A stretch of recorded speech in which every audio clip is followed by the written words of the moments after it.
Sebenarnya survivor broken home itu bisa disebut sebagai survivor broken home ketika mereka merasa tidak ada esensi rumah atau keluarga di dalamnya. Ya mereka juga merasa aku juga ngerasa tertekan, ngerasa kayak gitu. Cuman kan nggak berani ngomong anak-anak zaman dulu. Kalau anak-anak zaman sekarang, mereka cenderung berani ngomong, berani speak up. Enggak, Ari, apakah karena Gen Z ini lemah apa gimana sih?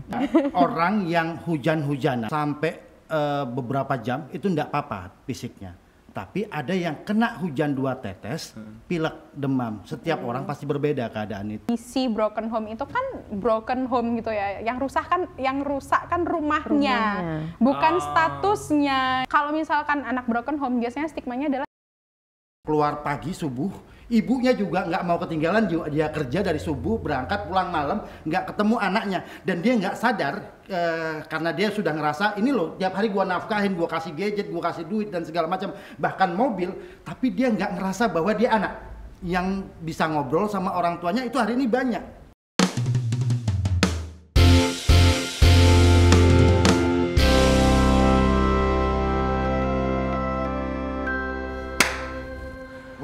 Welcome to The Tribe. Oke, welcome back to The Tribes, tempat Tri bersuara. Nggak usah lah itu digaung-gaungkan. Tribe itu 3 rakyat jelata bersama. Kan ada ya. Oke, kita kembali lagi di The Tribes di segmen Nyakruk. Nah, spesial kali ini teman-teman semuanya kita akan nyakruk bersama membahas mengenai hal yang tadi openingnya kita ice breaking itu udah kayak suasana itu sendu gitu loh. udah berlinang air mata. Gitu. Padahal kan biasanya The Traps itu isinya ngakak-ngakak tok gitu loh. Ya, hari ini kita kali ini beda ya. Hari ini beda. Hari ini tuh kayak kita sendu banget. Pagi-pagi mendung gitu. Suasana mendukung. Suasana Lo mendukung. geser ke sana deh. Enggak boleh katanya ya. Oh, nggak boleh. Udahlah kalau begitu. Gini. Ini seru. Oke, kita akan bahas topiknya tuh menarik banget. Topiknya mengenai broken home dan mental health issue. Nah, jadi ngerti dong kenapa hari ini kok sendu banget. Kenapa pagi ini kok sendu banget, ngerti dong, ya kan? Ngerti dong. Karena ini bahasanya broken home dan mental health issue. So kita di sini ada satu lagi, Pak Tri hari ini akan semi sebagai narasumber. Bukan biasanya sebagai host, kali ini akan semi sebagai narasumber. Soalnya pelaku di sini. Oke, so di sini kita ada Pak Tri, Mbak Anita dan Indah. Oke, say hi dong buat teman-teman semuanya. Oke. So, topik pertama kita akan membahas mengenai broken home. Nah, broken home ya, setahu aku ya itu adalah sebuah keadaan saat orang tua ini berpisah. Yes. Aku sepemahamanku begitu. Ya kan?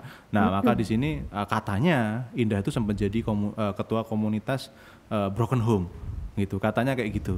Berarti ada aku bisa ya? Ada. Pak jangan jauh-jauh, Pak. Kamu enggak punya mic. Jangan jauh-jauh. Kamu enggak punya mic. Enggak, aku pikir cuman ODGJ yang ada komunitasnya gitu. Iya. Ada asosiasinya, Pak. Karena broken home juga butuh support system. Iya. Butuh rumah lah. Butuh rumah. Oke. Benar-benar. So Indah ini adalah ketua komunitasnya dulu tahun 2022 terakhir ya Indah ya. Ketuanya 2021. Januari sampai Desember. Oke. Ketuanya di 2021. Jadi Indah ini salah satu survival broken home gitu. Nah, Survivor. Aku tahu survival cancer gitu ya. Penyintas. Ya, betul. Nah, sedangkan Pak Tri ini pelakunya. Jadi ini dua sudut Disclaimer pandang ya, saya ketawa bukan berarti saya bangga dengan keadaan itu, tidak, tapi alhamdulillahnya saya menyadari itu dan berusaha untuk memperbaiki keadaannya. Oke. So Pak Tri pelakunya, Indah adalah korbannya. tapi di kasus yang berbeda. Bukan di kasus yang sama. Ini perwakilan sudut pandang. Bukan di kasus yang sama ya. Kok aku agak serem ya bahas ini ya. Oke, boleh diperkenalkan sedikit Indah, dari Indah dulu, perkenalan sedikit latar belakangnya, saat ini kesibukan ngapain? Oke, halo, kenalin aku Indah, domisilinya di Purworejo, cuman kuliahnya di Jogja, jadi familiar lah sama Jogja gitu. Tapi udah selesai ya di Jogja? Udah, kemarin Agustus 2022, Terus kesibukannya sekarang sedang mencari kerja. Oh, sudah bekerja. Yuk, kerja di sini aja ya. boleh. Nanti aku kasih CV. Nggak perlu CV di sini. Oh? Nggak perlu, CV nggak perlu di sini. Jadi yang perlu apa sini? Hah? Yang perlu apa? Makanan aja, Bang. Kok malah tombok ya? Kerja di sini malah tombok ya? Soalnya aku sebagai Gen Z harus mencari lingkungan kerja yang support mental health aku. Iya. Jangan Mbak, di sini. Iya, jangan. Di sini sangat toksik ya. Toksik sih. Itu terus ya gitu aja sih mungkin ya Oke. perkenalannya ya survivor broken home gitu. Oke. Mbak Anita dong, perkenalkan diri. Mbak Anita baru pertama kali in frame, kalau yang ini mah udah sering. Mbak Anita sebenarnya di sini aja, cuma nggak pernah in frame kan, baru kali ini in frame. Iya, jadi aku Anita, nggak cuman sebagai, aku sebenarnya survival broken home juga, Yes. Oke. karena orang tua aku bercerai juga, terus Dan pelaku dan kemudian broken home. ternyata nggak ada orang yang pengen sebenarnya ya berpisah sama pasangannya, itu nggak ada yang kepengen. Tapi karena satu dan lain hal akhirnya memutuskan untuk berpisah sama pasangan. Jadi Oke. aku korban juga dan ternyata aku melakukan juga. Gitu. Oke. Dan tapi aku secara sadar berusaha untuk gimana biar bisa lebih baik lagi gitu deh. Siap. Oke, kalau Pak Tri nggak usah. Oke. Oke. Nah, aku mau tanya dulu nih. Kalau tadi aku mendefinisikan broken home itu adalah perpisahan orang tua gitu kan. Nah, aku tuh juga berpisah. Tapi apakah aku bisa dikatakan broken home? Karena istriku meninggal. Oh iya. Gitu loh. Nggak, yang broken home tuh Bukan bukan kamu. elunya. Jadi gimana? Anak. Oh, anak. Aku kan juga anak orang tua. Sama satu lagi pembantumu di rumah. Itu broken home. Bebannya nambah ya. Oke, aku boleh nggak dijelasin sedikit sebenarnya tuh definisi yang benar mengenai broken home itu apa dong, dari Indah mungkin bisa Oke. kasih definisi sedikit. Sebenarnya wajar aja sih kalau orang-orang tuh taunya broken home itu ketika ada akta cerai gitu ya. Iya. Padahal Kalau sebenarnya aku adanya akta kematian soalnya nggak ada akta Waduh, cerai. agak gelap ya di sini.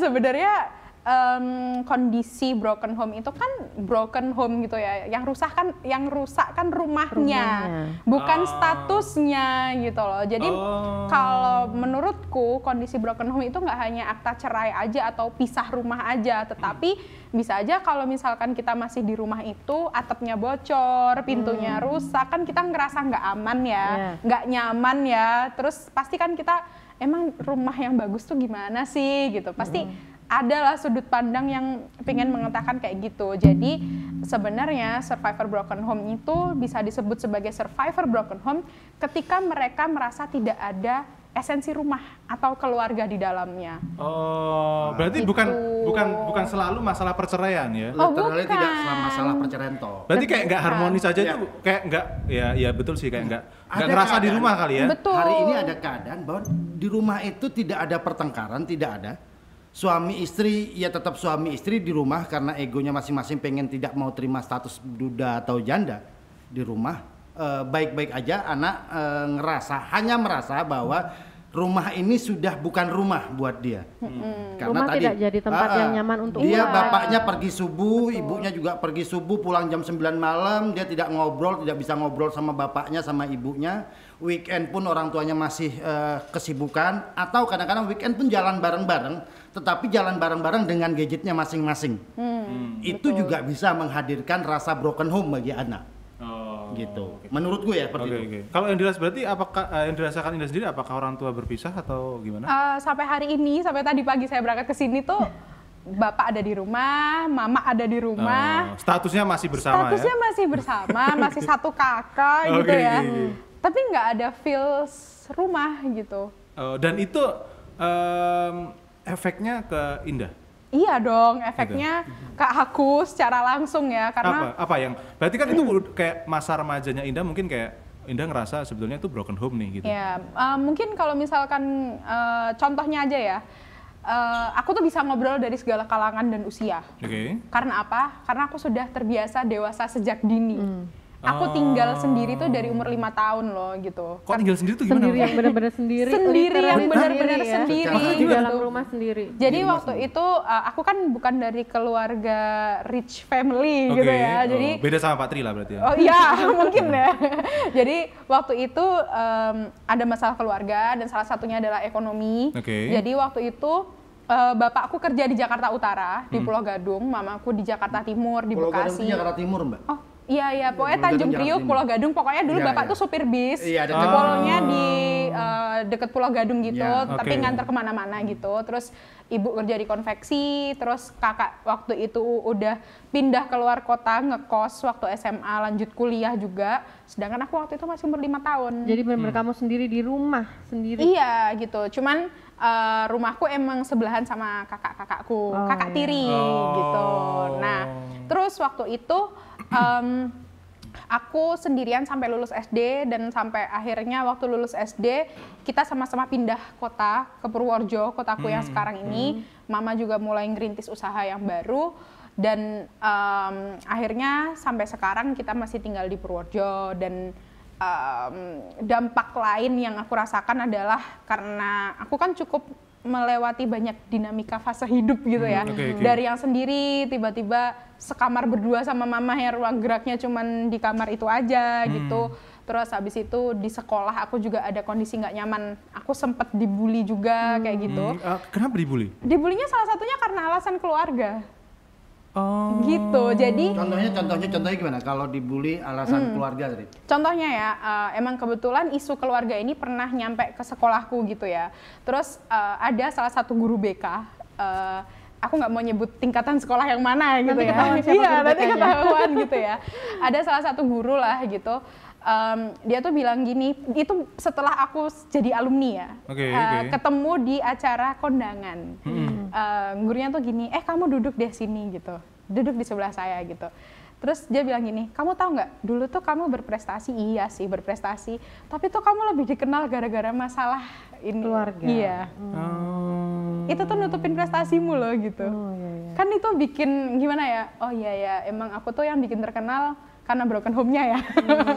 Gitu, jadi dulu itu aku berusaha menutupi kondisi ini dengan cara berprestasi lah. Emang aku peringkat akademiknya peringkat 31 dari 32 Oke. gitu. Tapi non akademikku oke lah waktu itu gitu.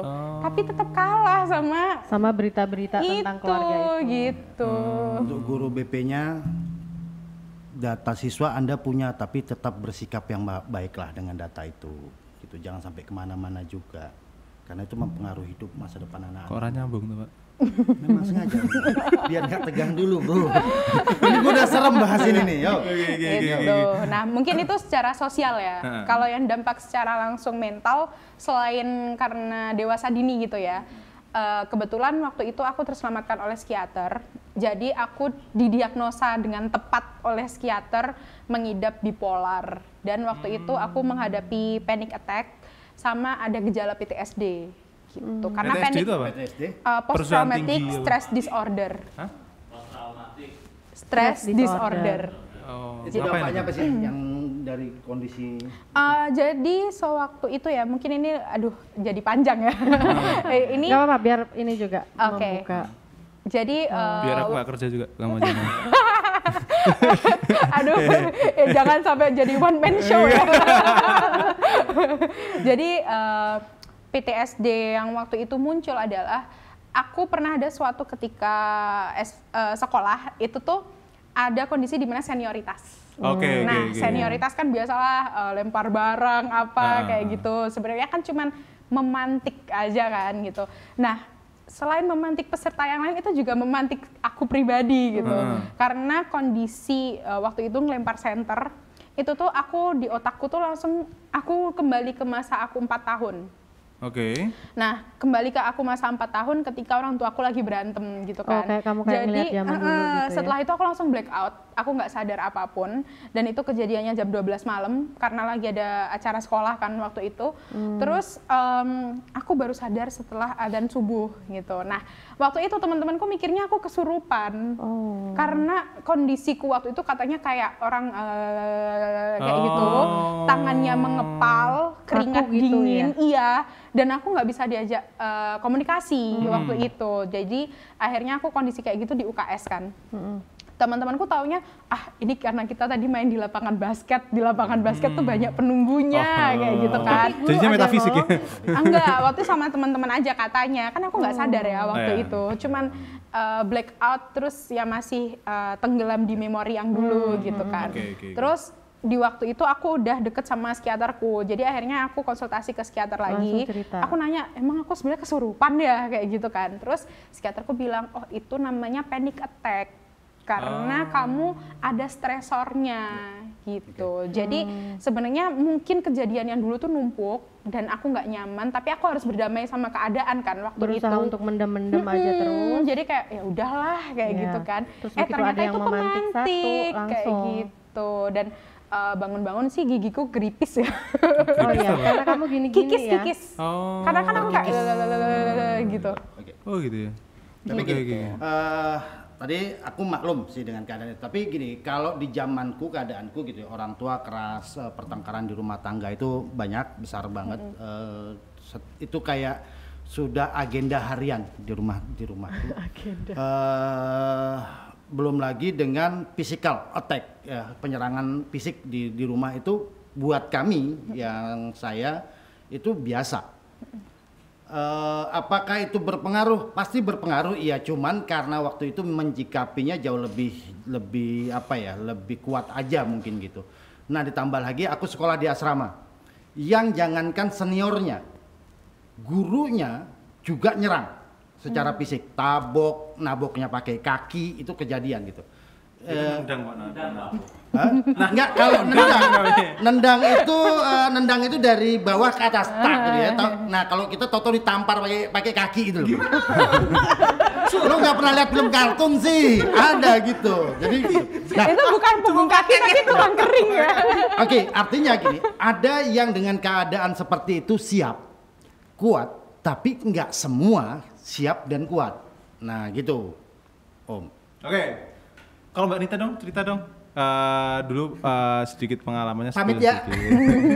Terus Pengalaman apa ini? Pengalaman dulu katanya korban broken home juga. Ya. Terus akhirnya harus setelah menikah pun harus berpisah. Gitu, berharap dapat yang lebih baik, tapi kok kayaknya sih aku ragu. Enggak. Ini mau memperbaiki keadaan. Ya. Serem banget sih. Oke, yuk. Cerita Ya, sedikit. kalau korban broken home, iya, dari orang tuaku berpisah dari aku masih kecil dan tidak pernah ada komunikasi setelah itu dengan papaku. Dulu salah satu yang jadi pertimbangan pada saat mau menikah juga gitu, maksudnya aku takut kalau akan terjadi kejadian yang sama gitu. Terus ternyata kejadian.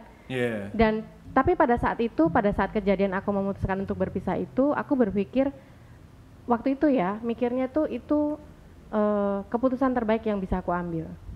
Menjaga mental health kalau kata anak-anak. Karena kalau aku saat itu meneruskan, itu toxic nih. bisa jadi aku yang nantinya stres parah. Kalau aku stres parah, aku nggak bisa tuh nggak bisa melanjutkan hidupku, nggak bisa jadi ibu yang sadar buat anakku. Dan kondisinya aku sandwich generation. Jadi kalau misalnya aku nggak baik-baik saja, aku nggak bisa kerja, aku nggak bisa dapat uang, mamaku siapa yang hidupin gitu. Oke. Jadi pada saat itu aku berpikir itu keputusan yang terbaik yang bisa aku ambil. Aku tahu pasti akan berefek ke anakku, pasti. Apa tuh efeknya? Enggak. Yang udah dilaluin apa? Ya, namanya orang tua berpisah pasti nggak enak lah. Stigma juga pasti ada. Oh kamu ini ya orang tuamu cerai ya, gitu pasti ada. Di sekolah juga dulu kan Indah ngerasain juga ya, ada kayak gitu. Anakku juga ngerasain kayak gitu. Oh dibully juga? Nggak dibully, cuman diomongin sama teman-temannya. Nah jadi itu jadi bahan gibah. Mungkin karena Akbar itu kan serem. Enggak, dulu nggak seserem itu. Dulu nggak seserem itu. Lihat literasinya. Jadi adanya orang ngomongin nggak ngebully gitu. Tolong jangan nyebut nama ya. Oke. Gitu Nah, deh. Kalau salah satu yang terlihat bahwa Akbar ini, aku ikut nyebut ya. Anak dari Anita itu adalah jadinya agak mencoba mencari perhatian dengan hiperaktif dinding di kalau gambar-gambar. itu enggak, kalau itu justru sebelum. Pelariannya? Itu bukan, itu sebelum. Itu pas dia masih happy, nyoret-nyoret dinding itu dia masih happy, masih memang dikasih.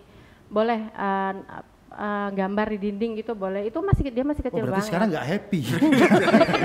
Justru pas setelah kejadian jadi menarik diri, jadi diem. Yang tadinya dia gampang bergaul sama orang, jadi akhirnya mungkin karena umur kami berpisah itu dia kelas 5 atau 6 SD gitu.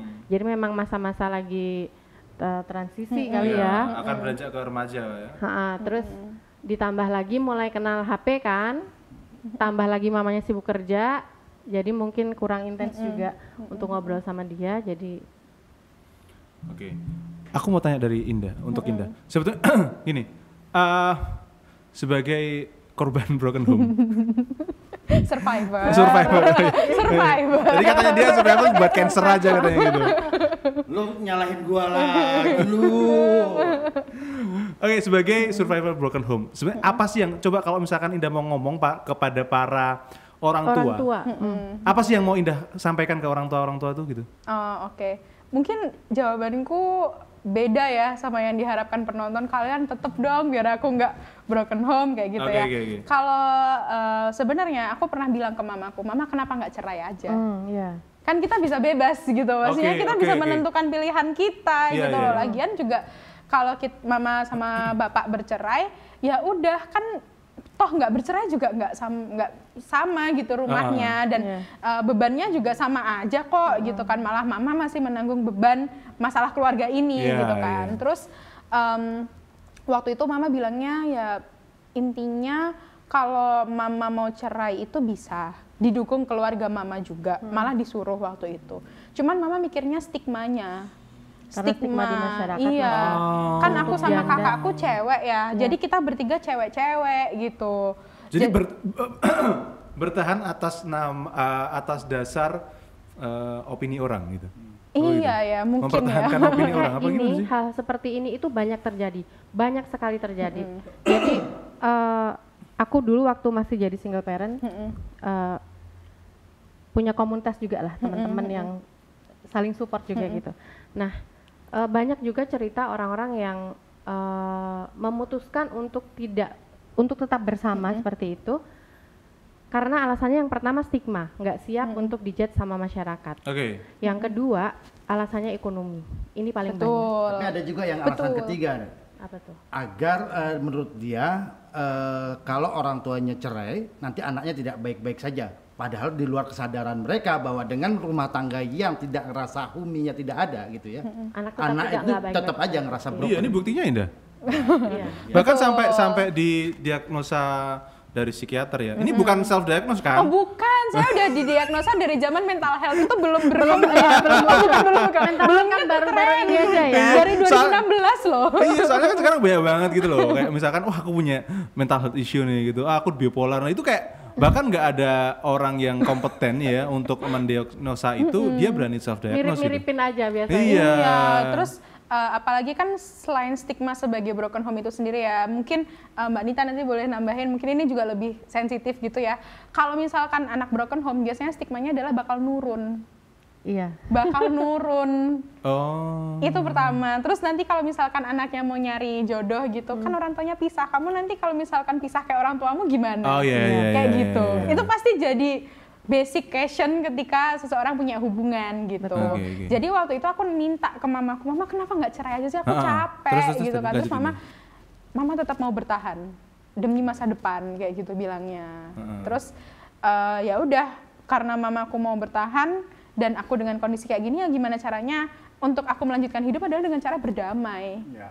Gitu. Mau nggak mau? Mau nggak mau, karena itu keputusan bukan ada di tanganku. Tapi kan Indah sempat mengalami fase yang berat banget ya buat Indah, maksudnya sampai tadi ada panic attack, terus didiagnosa bipolar juga gitu kan. Nah sedangkan Pak Tri yang dihajar mati-matian itu kayak oke-oke aja gitu. Ini apakah karena Indah Gen Z dan Pak Tri ini baby boomers Pak? Kalau enggak? Maksudnya generasi sebelum baby boomers ya? Ada orang yang hujan-hujanan sampai beberapa jam itu enggak apa-apa fisiknya.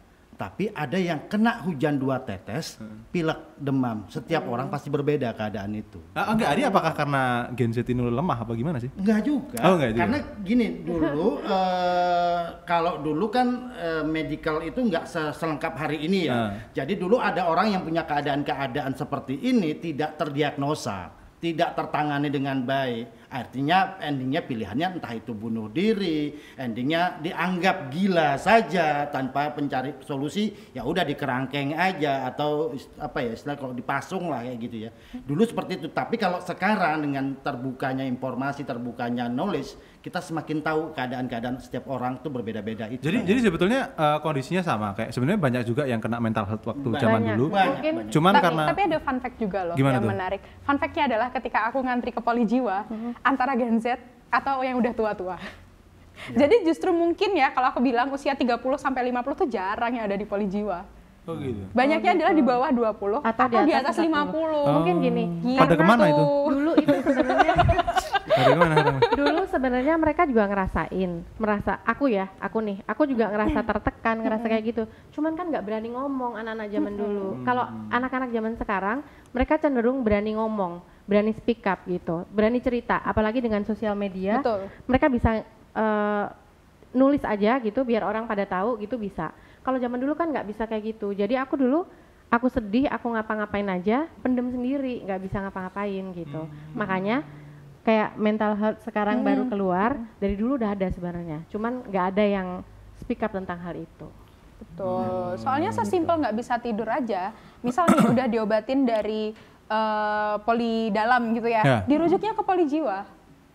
Oh. Jadi tuh stigmanya orang ke poli jiwa tuh karena orang gila. Dulu kan kayak gitu ya. Iya, sampai sekarang sih. Sampai sekarang? Masih sampai Aku pikir sekarang udah nggak terlalu yang kayak gitu itu loh. tantangan dari psikiaterku katanya. Iya betul. Gitu. Jadi orang itu mikirnya kalau ke dokter jiwa itu pasti yang udah pakai sendal beda sebelah, yang Ini yang harus dibenerin ya. yang nggak pernah sisiran rambut Betul, kayak betul, gitu. betul. Padahal tuh sesimpel nggak bisa tidur.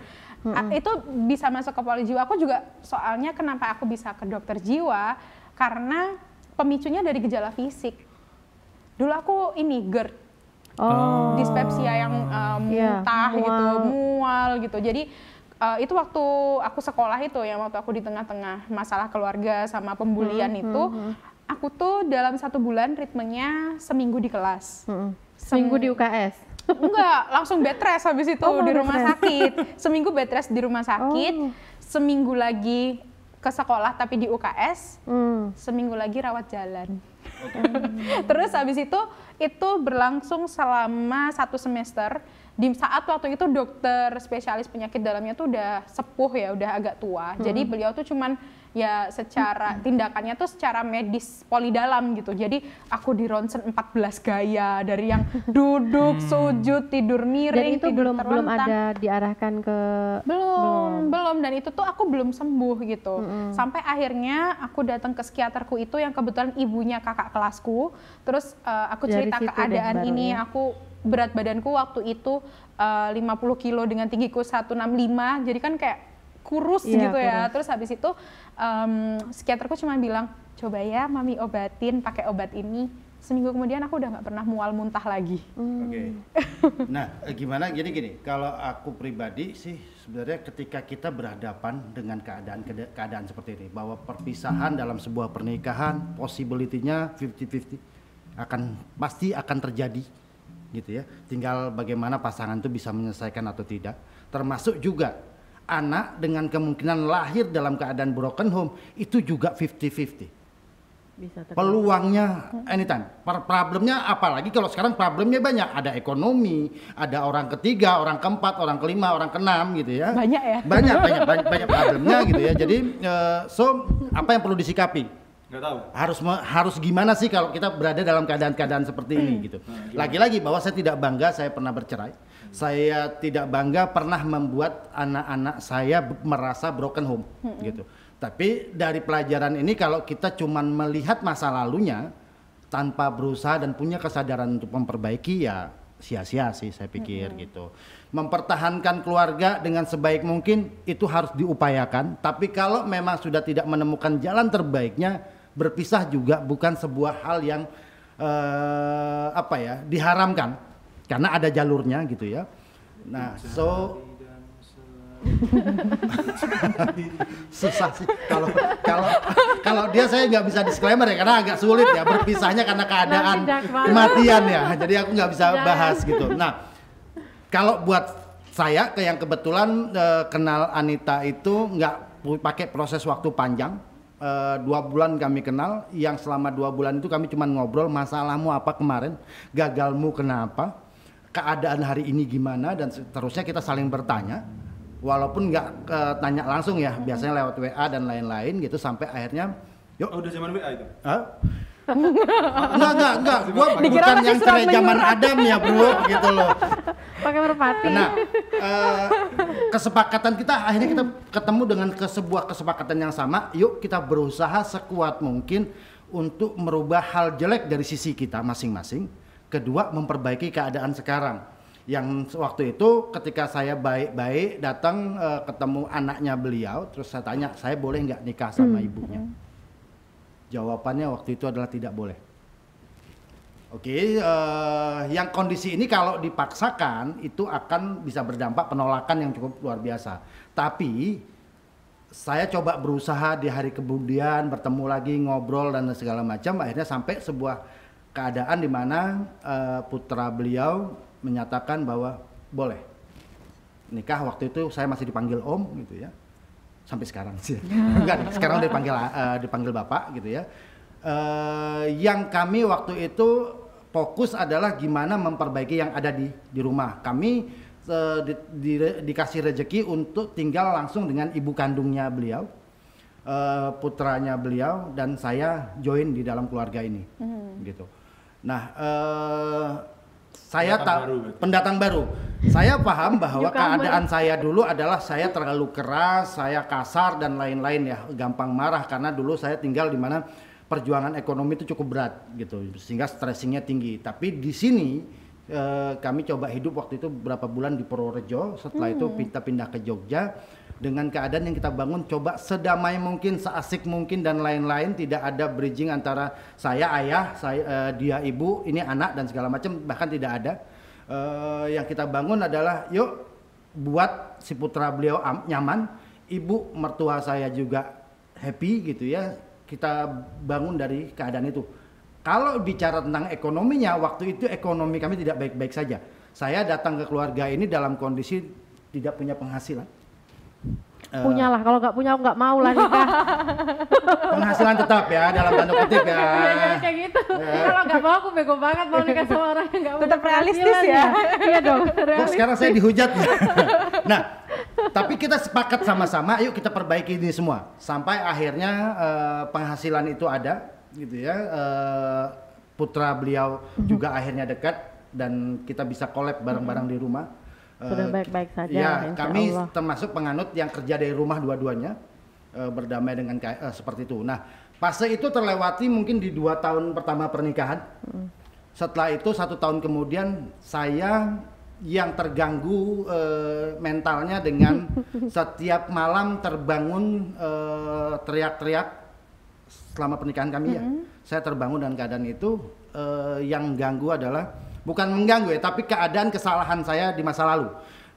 Saya teringat anak saya dan lain-lain. Nah, baru di tahun ketiga ini kami berusaha untuk menggandeng juga anak saya kandung.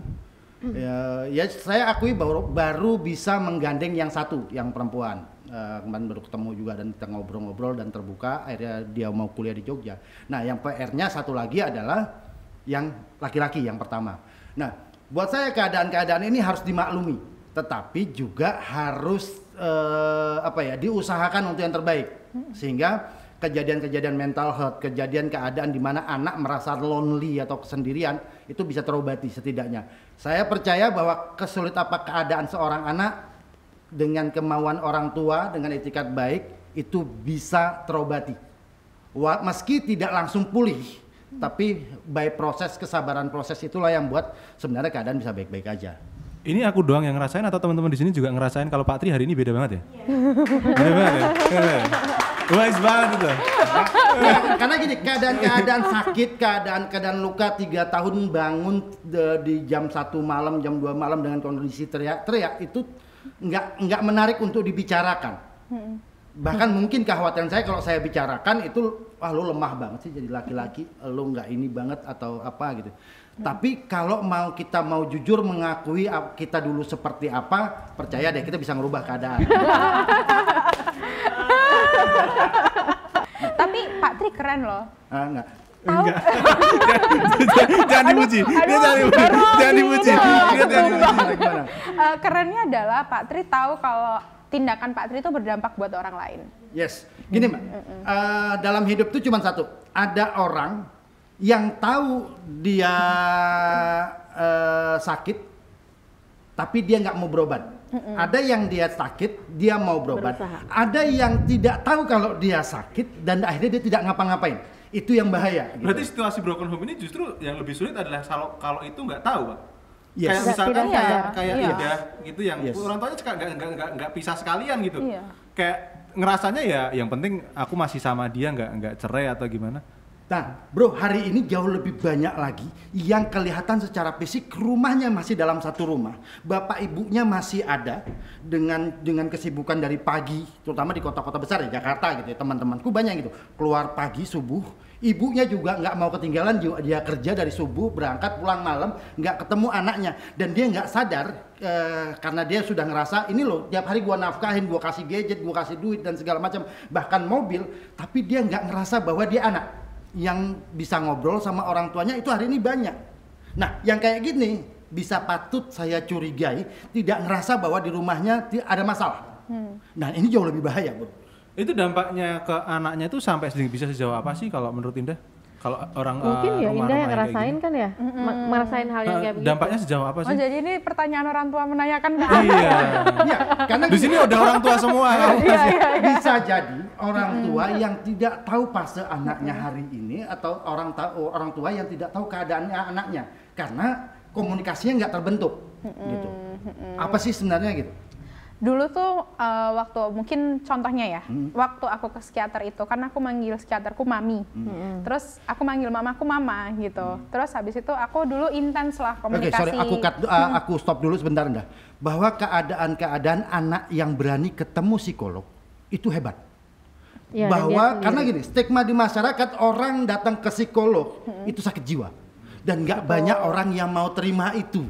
Oh iya. Betul. Bahwa hari ini yuk kita bilang bahwa keadaan keadaan sakit mental, yuk kita jadikan sikap juga ini sama kayak kita sakit flu, bro, kayak batuk.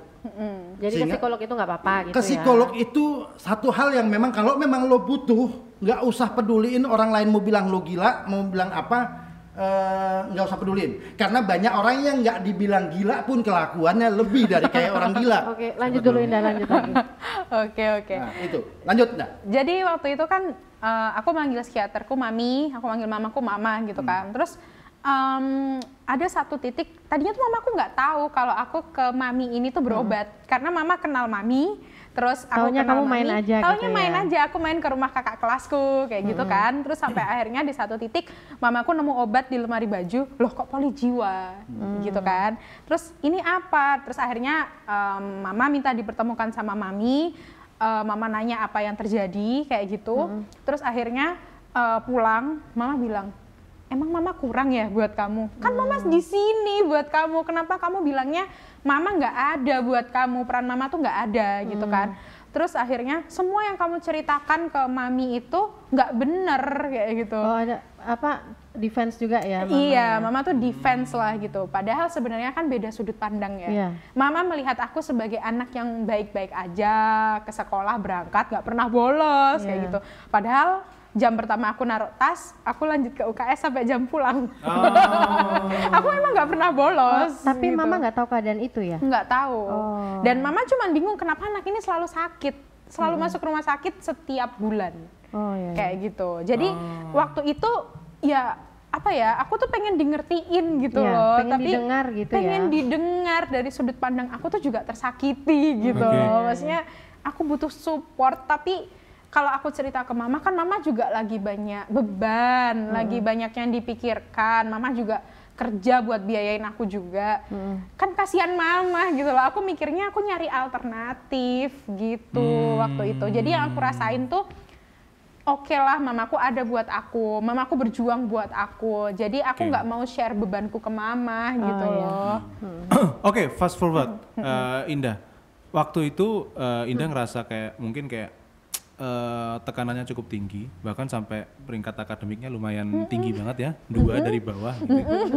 Terus apa sih yang membuat Indah bisa bounce back gitu ya untuk bisa sekarang kalau nggak salah kemarin jadi lulusan terbaik tuh di UGM gitu. Prodi aja. Ya, tapi kan lumayan daripada aku juga nggak lulus. Prodi aja. Setidaknya ini bisa jadi contoh buat teman-teman yang lain bahwa keadaan terburuk di rumah sekalipun tidak menghambat.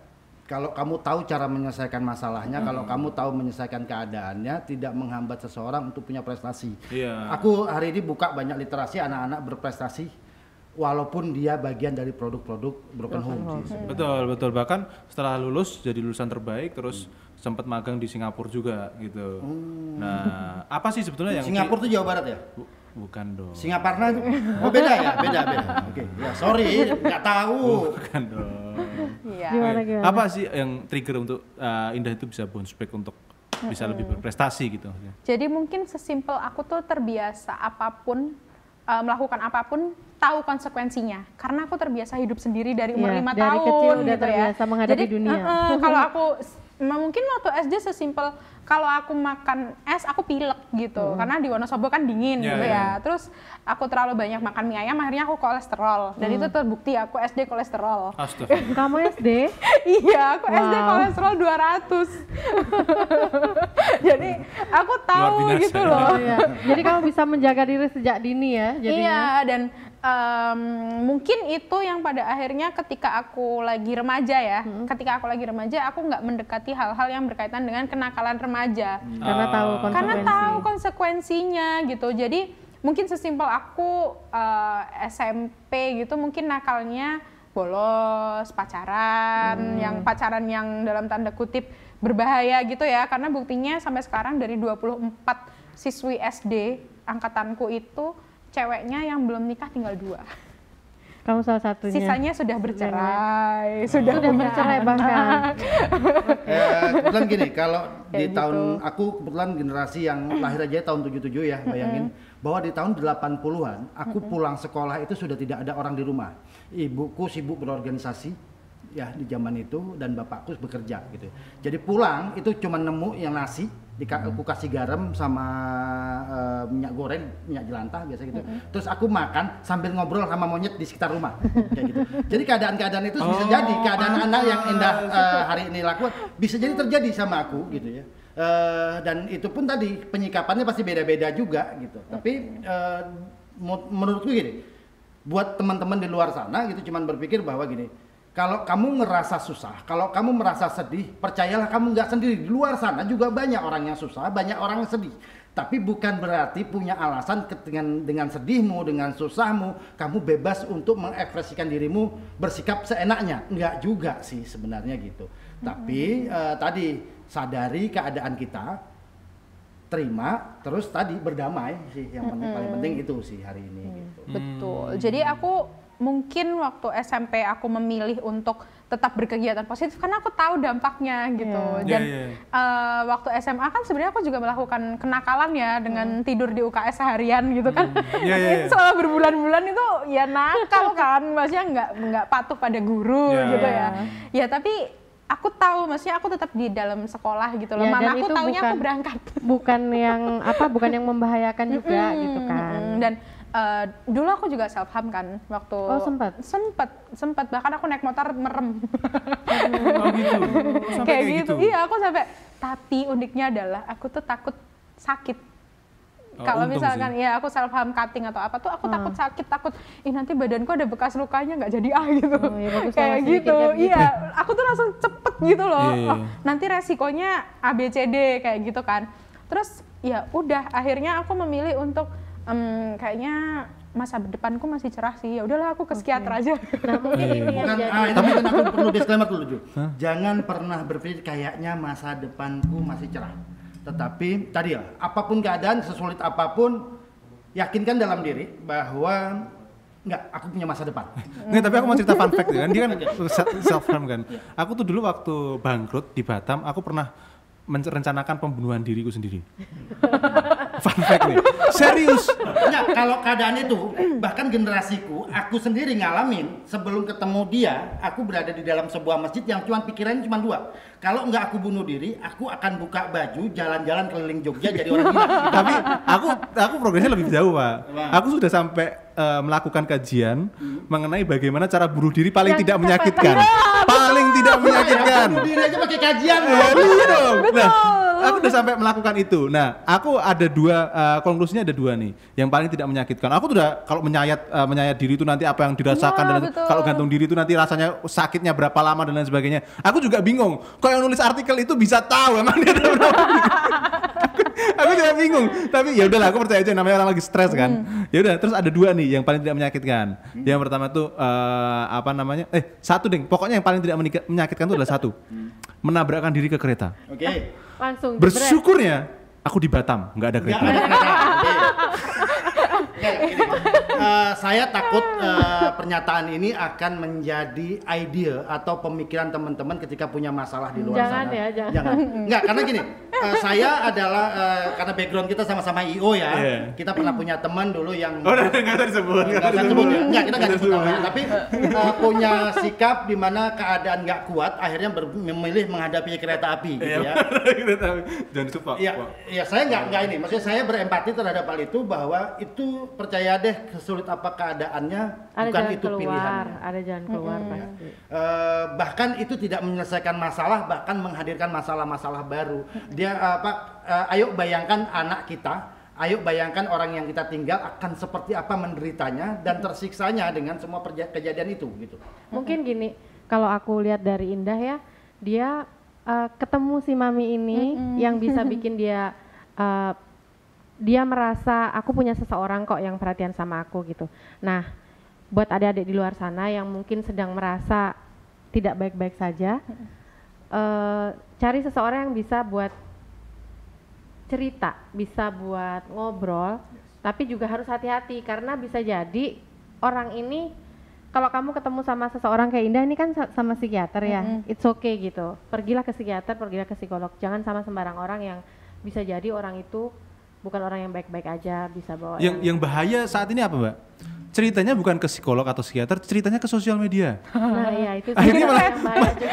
malah jadi tambah parah karena kan orang-orang yang di sini netizen ini udah nggak punya basicnya, diamplify lagi lebih keras lagi mereka ngerasa lebih terbuli lagi, tambah stres lagi gitu loh. Stres. Nah ini sebetulnya yang aku kritisi dari generasi saat ini gitu loh. Ya mungkin benar ya, kayak misalkan nggak ada orang yang pengen melalui apa yang dilalui oleh Indah atau bahkan banyak anak-anak di luaran. Bahkan nggak cuma ngomongin broken home, banyak stresor lainnya di kehidupan ini gitu kan. Nggak ada yang pengen itu. Tapi kalau misalkan itu tuh kamu tuh curhatnya jadi di sosial media, kesannya kamu lembek. Makanya stigmanya saat ini Gen Z itu Strawberry. Ya. Ya kan kayak selembek itu gitu kan. Karena mereka dengan mudahnya ya. Iya, karena kan kesannya tuh kayak menye-menye gitu loh. Iya. Mbak, udahlah please, toh nggak ada solusinya juga dengan kamu cerita di sosial media Jadi yang nambah masalah bisa jadi. nambah masalah iya gitu loh. Tapi kalau apa yang dilakukan Indah ini menurutku udah sangat tepat. Iya, Dia benar. Harusnya ke ceritanya ke psikolog, orang yang psikiater. memang lebih profesional, yang memang dia bisa handling masalah itu. Betul. Dan bisa kasih solusi yang tepat guna gitu Iya. ya. Gitu sih. Jangan terus jangan sampai self diagnose sekarang kan Itu Bahaya parah banget, sih. Itu bahaya banget. Parah Ya, sih. dan dengan bangga gitu, aku gini gitu, padahal Iya. sebenarnya Dan itu enggak. sebenarnya jadikan alasan nggak sih? Jadikan alasan, contoh gini deh. Cuman gara-gara kamu malas kerja gitu kan. Ya, Ini kan kayak aku tuh gini, istilah-istilah mengenai toxic dan kawan-kawan ini gitu kan. Saat ini tuh disalahgunakan menurutku. Contoh ya, contoh sederhana. Misalkan kita tuh sebenarnya cuma malas kerja. tapi beranggapan bahwasanya tempat kerjanya toksik. Iya. Ya kan? Banyak yang kayak gitu ya. Dijadikan itu dijadikan alasan. Terus kayak misalkan kita susah bergaul sama orang. Soalnya aku ada mental health issue gitu. Ya, itu verbal abuse. Banyak Itu tuh dijadikan alasan atas kemalasan kita gitu loh. Aku malasnya tuh kayak gitu sebenarnya. Betul. Mungkin Pak Tri yang wise bisa. Enggak sih sebenarnya dengan obrolan ini sih sebenarnya ayo setiap kita punya masalah, setiap kita akan pasti ketemu masalah dalam hidup, nggak akan ini. Tapi kalau di momen ini kalau saya boleh menyampaikan satu hal ya gitu ya. Buat anak-anakku, I'm so sorry pernah buat kalian broken gitu ya. But believe me bahwa aku sangat akan berusaha keras untuk memperbaiki ini. Aku tahu gelas yang pecah itu tidak akan bisa kembali utuh sempurna. Tapi setidaknya bahwa gelas yang pecah itu akan coba kurangkai kembali untuk gelas ini bisa kembali dipakai untuk minum dalam kehidupan kita. So sorry anak-anakku, but trust me, I will do my best buat kalian jauh lebih baik hari ini.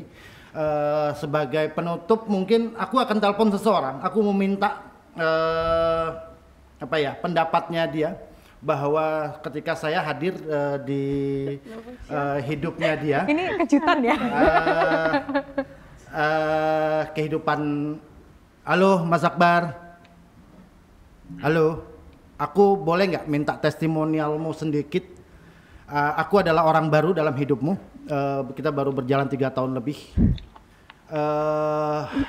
Aku boleh nggak minta pendapatmu apa yang kamu rasain dari versi Mas Akbar tentang hadirnya aku di keluargamu yang sebelumnya kita tadi bahas tentang broken home. Oke, Panjang ya pertanyaannya. efeknya apa sih buat Mas Akbar hari ini, Mas? Efeknya ya ada punya figur bapak ya dalam hidup yang sebelumnya nggak punya, dan ya udah itu aja sih. Thank you ya Mas Akbar sudah menemani kami untuk sama-sama tumbuh, sama-sama kuat, sama-sama menyembuhkan keadaan-keadaan kami di masa lalu kami. Thank you Mas Akbar ya. Yo, Assalamualaikum. Ya ini yang terjadi. Mamanya yang nangis. Aku cuma jawab bahwa keadaan broken seperti apapun, kalau ada feel, ada keinginan, ada harapan, ada kemauan untuk memperbaikinya, percaya bisa. Hari ini aku buktikan Akbar yang tadi aku telepon ini adalah anak sambungku atau anak dari Anita yang kami bangun sama-sama berjuang dari semua keadaan itu, yuk kita perbaiki. Dan hari ini everything dia ngomong apapun saya bisa dengar, saya ngomong apapun dia bisa dengar, termasuk juga dengan mamanya. Mudah-mudahan ini jadi manfaat buat yang nonton. Jangan pernah berhenti dan berputus asa dengan keadaanmu sesulit apapun hari ini.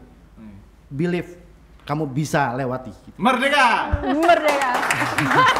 Pak Tri, tapi itu tadi beneran Akbar ya? Akbar ya. Soalnya suaranya kayak yang di TV kalau lagi nelpon gitu loh, takutnya itu figuran gitu. Kayak suaranya kayak om-om gitu. Karena dia suaranya om-om. Oke, boleh dong ini dong closing statement dari Mbak Anita. Mbak Anita. Apa? Ya pokoknya gini, kita tuh nggak ada orang tua yang pengen berpisah. Nggak ada orang tua yang pengen berpisah. Pasti pengennya semuanya baik-baik aja. Tapi kalau misalnya ada kondisi, ada keadaan yang memang mengharuskan orang tua untuk berpisah dengan banyak pertimbangan, jangan biarkan itu untuk bikin kalian itu down berlarut-larut. Tetap temukan apa yang kalian suka, temukan apa yang kalian inginkan, tetap perjuangkan itu. Jangan sampai keadaan kondisi orang tua bisa bikin kalian itu berpengaruh ke masa depan kalian. Pokoknya tetap ambil semua hal baik, tetap yakin kalau kalian bisa punya masa depan yang lebih baik lagi. Ya. Oke, dari Indah dong. Dari Indah closing statementnya buat para penyitas broken home. Oke. Mungkin ini juga pesan untuk orang tua gitu ya. Oh iya boleh. Oke, ya. Dari Mumpung ada orang tuanya nih. Tapi ini dari sudut pandang anak gitu ya. Jadi aku tuh nggak bisa milih orang tua aku tuh siapa. Yes. Itu mungkin statement yang kita tahu lah secara umum. Tapi kalau menurutku dulu waktu di Lauhul Mahfuz, aku tuh milih orang tuaku. Karena Tuhan tuh ngasih beberapa opsi gitu loh. Kalau kamu milih orang tua A, ceritamu A, B, C, D, E. Nanti jalan hidupmu kayak gini, masalahmu kayak gini. Kalau kamu milih orang tua B, yang mana orang tuaku, mungkin masalah kamu dari kamu kecil nih, tapi nanti ketika kamu dewasa, ketika kamu gede, kamu bisa survive, kamu bisa lebih matang dari orang-orang di sekitarmu. Ketika kamu milih orang tua C, kamu dengan konsekuensi, dengan cerita seperti ini. Nah, saat itu aku menganggap bahwa aku memilih hidupku yang sekarang. Oke. Jadi dari kesadaran aku memilih hidupku yang sekarang itu, aku lebih memaknai hidup dan berdamai. Karena ini pilihanku. Keren banget. Keren sih. Artinya di perjalanannya Indah, dia menemukan Q tadi. Itu yang jadi, walaupun saya tahu perjalanan itu nggak singkat. Indah, aku boleh pinjam KTP-nya, aku nggak percaya deh kamu. Aku genset. Kamu genset, aku nggak percaya gitu. Enggak, karena ya tadi banyak hal ya, bukan berarti orang yang tahu punya ilmu agama, dia juga pasti sudah menjalani dan lain-lain, belum tentu dia temukan jawaban tadi gitu ya. Tapi memang keadaan biasa titik terendah kita belajar dari tentang banyak hal gitu. Ini aku sih jujur ya, nggak peduli berapa banyak yang nonton sesi ini, tapi saya tahu bahwa kalau kalian nonton manfaatnya besar buat kalian. Ini program yang paling beda yang selama ini kita create gitu ya. Tapi yang nanti akan ada lagi. Hah? Nanti akan ada. Udah dong. Ya, karena di luar sana gini, banyak yang bakal tidak sepakat bahwa membiarkan orang bercerai atau men-advise orang atau menyorong orang untuk bercerai. Kalau memang sudah nggak baik-baik saja, saya akan menyorong gitu ya. Betul. Ketimbang Anda memaksakan demi ego, demi persepsi orang, akhirnya yang jadi korban banyak lain gitu. Anak-anak termasuk di dalamnya. Tapi ya kenapa enggak gitu loh. Monggo aja lah gitu. Oke, so hari ini Pak Tri menjadi bapak yang bijak ya. Hari ini menjadi bapak yang bijak. Semoga besok nggak lagi. Cukup hari ini aja kayaknya. Oke, terima kasih sebelumnya kepada Indah, kepada Mbak Anita, kepada Pak Tri. Tapi kamu kan tiap hari di sini. Ya? Iya benar. Cuman gini loh, setiap harinya aku kan kita bahasnya tentang yang lain-lain ya. Karena nggak semua orang siap dengan bahasan ini. Bahkan orang yang pernah gagal berulang-ulang kalau ditanyain obrolan kayak gini, nggak berani speak up. Nggak berani speak up. Oke. So thank you so much teman-teman semuanya. Semoga episode kali ini bermanfaat. Jangan lupa untuk mampir lagi ke channel kita. See you.